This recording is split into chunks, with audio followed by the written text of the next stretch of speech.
क्या हुआ जब पाकिस्तान में माँ दुर्गा के एक सच्चे भक्त के ऊपर दुखों का पहाड़ टूटा। नमस्कार दोस्तों, हमारे चैनल में आप सभी का हार्दिक स्वागत है। दोस्तों, ये सच्ची घटना हमें भेजी है पाकिस्तान के रहने वाले महेंद्र सिंह जी ने। महेंद्र जी जो कि पाकिस्तान के हरनाई के रहने वाले हैं और वो बताते हैं कि किस तरह उस दिन स्वयं माँ दुर्गा ने उन्हें दर्शन देकर उन्हें एक बहुत ही बड़ी मुसीबत से बचाकर उनके प्राणों की रक्षा की। महेंद्र जी माँ दुर्गा के अनन्य भक्त हैं और प्रतिदिन माँ दुर्गा के दुर्गा अष्टमी का पाठ कर अपने दिन की शुरुआत करते हैं। उनका मानना है कि आज वो जो कुछ भी है तो सिर्फ और सिर्फ माँ दुर्गा के आशीर्वाद से।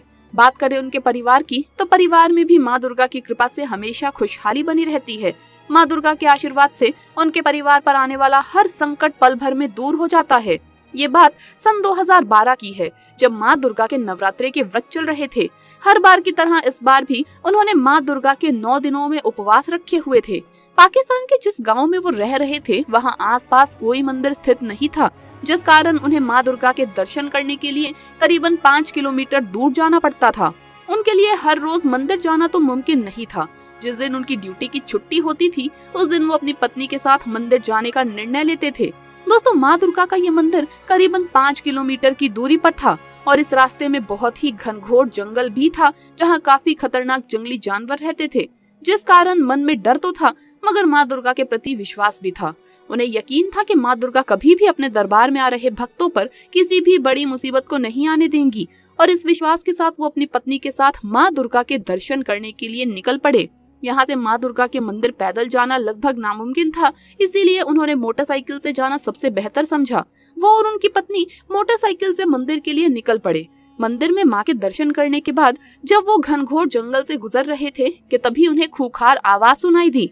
उन्हें लगा जैसे कोई बेहद बड़ा जंगली जानवर उनका पीछा कर रहा है। ये सुनकर वो काफी डर गए। डर के मारे उनकी धड़कन बहुत ज्यादा तेज हो गई। तभी उस घनघोर जंगल के बीच एक खूंखार शेर बाहर निकल कर आता है और काफी तेज गति से उनकी तरफ बढ़ने लगता है। ये नजारा देखकर कुछ पल के लिए तो उन्हें लगा कि जैसे उनके पैरों तले जमीन खिसक गई हो, क्योंकि जिस गति से वो शेर उनकी तरफ जा रहा था उसे देखकर उन्हें यकीन हो गया था कि ये शेर अब किसी भी कीमत पर उन्हें नहीं छोड़ने वाला। उनकी स्थिति ऐसी हो गई थी कि ना ही वो कहीं भाग सकते थे और ना ही वहां रुक सकते थे, क्योंकि अगर वो वहां से भाग जाते तो शेर उनका पीछा कर उनकी जान ले लेता, उन्हें अपना शिकार बना लेता, और अगर वहीं रुकते तो भी वो उन्हें अपना शिकार बनाता। ऐसी परिस्थिति में आ चुके थे कि उन्हें कुछ भी समझ नहीं आ रहा था। इस मुसीबत में वो कैसे अपने आप को बचाएंगे, कैसे छुटकारा पाएंगे, और अपने आप को वो मौत के करीब पा रहे थे। लगातार मौत उनकी तरफ बढ़ती जा रही थी। इस स्थिति को देखकर जब उन्हें कुछ भी समझ नहीं आया तो उन्होंने मन ही मन माँ दुर्गा का जप करना शुरू कर दिया और माँ से प्रार्थना करने लगे। उन्होंने कहा कि माँ, आपकी कृपा अगर रही तो आज हम बच जाएंगे। आप अपना चमत्कार दिखाइए और हमें बचाइए। इसके बाद जो हुआ उसे देखकर सबकी आंखें फटी की फटी रह गई। ऐसा चमत्कार हुआ जिसने उन्हें ही नहीं बल्कि वहां खड़े सभी लोगों को हैरान कर दिया। दोस्तों, कुछ ही पल हुए कि वहां वन विभाग की टीम भी आ पहुंची और उस खूंखार शेर से हमें बचा लिया, और अगर कुछ पल भी देरी होती तो वो खूंखार शेर हमें जान से खत्म कर देता। जब हमने वन विभाग की टीम से पूछा कि उन्हें हमारे बारे में, हमारी मुसीबत के बारे में किसने बताया, तो कहते हैं कि वो अक्सर जंगल में आते रहते थे, मगर आज वो जंगल का रास्ता भटक गए। यहाँ पहुँचने के बाद जब उन्होंने हमें देखा तो वो हमारी मदद के लिए वापस दौड़े चले आए। दोस्तों, हो ना हो ये माँ दुर्गा का ही चमत्कार था। आपको क्या लगता है इस बारे में कमेंट्स में जरूर बताइएगा। जब फावड़े से कटकर हुई नाग की मौत और फिर 3 घंटे के बाद उसकी नागिन ने जो किया उसे आज तक कोई भुला नहीं पाया। दोस्तों, कहते हैं नाग नागिन का जोड़ा अगर कहीं भी दिख जाए तो उसे मारना तो दूर, छूना भी नहीं चाहिए, क्योंकि कहते हैं कि नागिन अपने मरे हुए नाग की आंखों में देखकर ये पता लगा लेती है कि उसके नाग को उससे जुदा करने वाला कौन है, और जब तक नागिन अपना बदला पूरा ना कर ले वो चैन से नहीं रहती। और ऐसा ही कुछ हुआ छत्तीसगढ़ के एक छोटे से गांव कमरिया में, जहां पर सत्य प्रकाश नाम के एक व्यक्ति से नाग की मौत हो गई, और फिर जो उसके साथ हुआ वो देखकर आप भी कांपने लगेंगे। नमस्कार दोस्तों, स्वागत है आप सभी का एक बार फिर से। दोस्तों, सच्ची श्रद्धा से कमेंट्स में जरूर लिखे हर हर महादेव। दोस्तों, छत्तीसगढ़ में कमरिया नाम का एक छोटा सा गाँव है, जहाँ पर एक नागिन ने अपने नाग की मौत पर ऐसा कारनामा किया जिसे देखकर हर किसी के पसीने छूट गए। दरअसल इस गांव में खेत ही खेत है, जिसमें वहां के स्थानीय लोग खेती बाड़ी करके अपना पालन पोषण करते थे। दोस्तों, एक दिन नाग नागिन का जोड़ा उस गांव में भ्रमण करते हुए वहां के खेतों में पहुंच गया। 3 दिन तक वो जोड़ा खेत के चक्कर लगाता रहा। कई लोगों ने तो उन्हें देखा भी और उनके मन में इनका डर भी बैठ गया।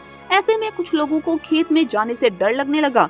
लेकिन 3 दिन बीत जाने के बाद लोगों को वो नाग नागिन का जोड़ा खेत में नजर नहीं आया और फिर से बिना डरे वो अपने काम में जुट गए। एक दिन भरी दोपहरी में सत्य प्रकाश अपने खेत में फावड़े से काम कर रहा था। वहीं वो नाग नागिन एक दूसरे से बिछड़ गए और नाग अकेले नागिन को ढूंढने लगा। नागिन को ढूंढते ढूंढते नाग उसी जगह पहुंच गया जहां खेत में सत्य प्रकाश फावड़े से काम कर रहा था और अचानक से उसके फावड़े के नीचे नाग का सिर आकर कट गया। ये देखकर सत्य प्रकाश के पसीने छूट गए और वो जोर जोर से चिल्लाने लगा। तभी खेत में काम करने वाले सभी लोग वहां पर इकट्ठा हो गए। सत्य प्रकाश ने घबराते हुए बताया, मैं अपना काम कर रहा था और अचानक से एक नाग मेरे फावड़े के नीचे आ गया और उसका सर कट गया। फिर उनमें से एक व्यक्ति बोला कि हमारा काम खेती का है, ये नाग नागिन का खेतों में आना और इनका हमारे हाथों से मर जाना मामूली बात है। इस घटना को ज्यादा गंभीरता से लेने की कोई जरूरत नहीं। लेकिन वो व्यक्ति ये नहीं जानता था कि ये नाग नागिन साधारण नहीं बल्कि इच्छाधारी नाग नागिन है। दोस्तों, उसकी बातें सुनकर अन्य गाँव वासी भी उसी की हाँ में हाँ मिलाने लगे और कहने लगे कि ये सच है, हमें नाग नागिन के मरने से डरना नहीं चाहिए, ये तो हमारा काम है। उन सब की बातें सुनकर सत्य प्रकाश की हिम्मत बढ़ गई और उसने फावड़े से उस नाग को उठाकर खेत की झाड़ियों में ही डाल दिया। और यही उसकी जिंदगी की सबसे बड़ी भूल थी, क्योंकि वो सभी इस बात से अनजान थे कि वो इच्छाधारी नाग है और उसकी नागिन भी इच्छाधारी है। शाम का समय हो रहा था, तो ऐसे में सभी लोग वहाँ से चले गए और अपने अपने घर जाकर आराम करने लगे।